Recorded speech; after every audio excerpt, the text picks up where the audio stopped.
Ang barkong palubog.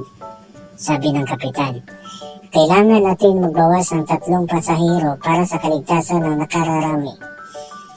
Sabi ng Hapon, Farewell Japan. Sabay talon sa dagat. Sabi naman ng Espanyol, Viva España. Sabay talon sa dagat. At siyempre, di rin magpapatalo ang Pinoy.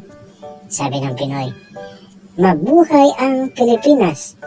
Sabay tulak sa katabing Bombay.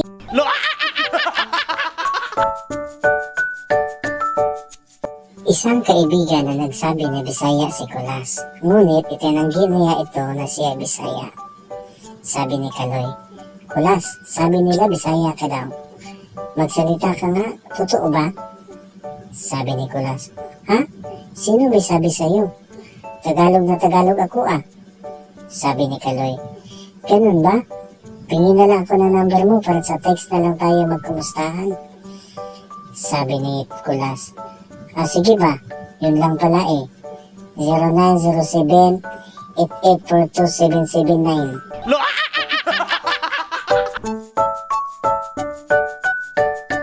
Ang nanay at ang anak. Laking gulat ng kanyang nanay nang biglang inuwi ng anak ang kanyang trabaho sa kanilang bahay.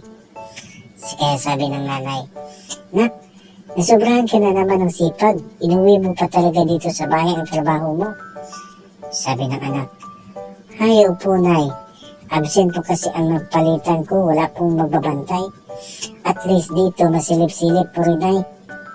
Sabi ng nanay, Ay, Diyos ko po, Nak. Alalahanin mo naman ang trabaho mo tagabikat ng patay.